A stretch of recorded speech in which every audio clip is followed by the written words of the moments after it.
북한이 유엔 대북 제재 결의 위반 사안인 러시아로의 노동자 송출을 추진 중인 정황이 포착됐다고 한국의 정보기관이 밝혔습니다. 한국의 김영호 통일부 장관은 이 같은 상황에 대해 러시아는 안보리 결의인 대북 제재를 이행해야 한다고 지적하면서 추가 제재에 소극적인 러시아를 비판했습니다. 허무호 기자가 보도합니다.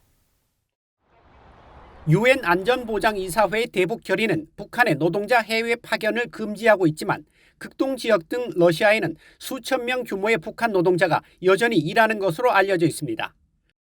한국의 국가정보원은 12일 북한이 최근 러시아에 노동자 송출을 추진하는 움직임이 있어 관련 동향을 주시하고 있다고 밝혔다고 연합뉴스 등 한국 언론들이 보도했습니다.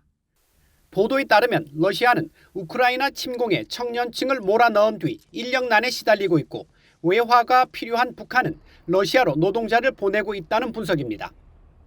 북한은 러시아에 건설 노동자들을 보낼 때 학생 비자를 받게 한 사실이 지난 10월 유엔 안보리 대북제재위원회 전문가 패널 보고서를 통해 밝혀지기도 했습니다. 최근에는 러시아 극동연해주 정부 대표단이 북한을 찾아 경제 분야 협력 방안을 논의하면서 노동자 불법 파견이 노골화되고 있습니다.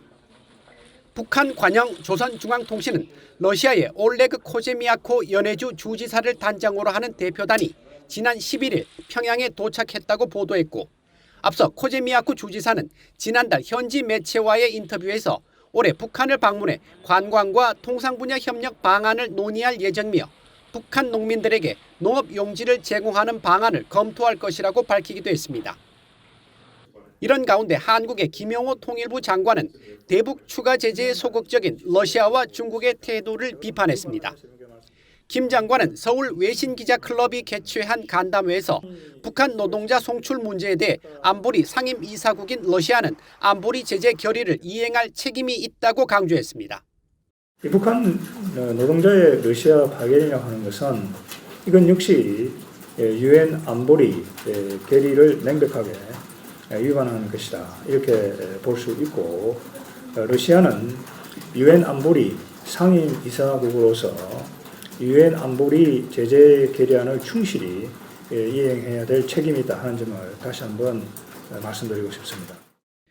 또 북한과 러시아 간 무기 거래와 군사기술 협력 정황이 있으며 이 같은 행위는 명백한 유엔 안보리 결의 위반으로 중단돼야 한다고 밝혔습니다. 김 장관은 이어 중국에 대해서도 한반도와 동북아 평화를 위해 더욱더 건설적인 역할을 해야 한다고 강조했습니다. 그러면서 미한일 협력 체제의 핵심은 국제 규범을 같이 지켜나가고 이익을 공유하자는 것이지 중국을 배제하려는 것이 아니라면서 중국이 사드 보복 같은 한국의 강압적인 외교를 중단한다면 한중 관계가 나빠질 이유가 없다고 밝혔습니다. VOA 뉴스 허무호입니다.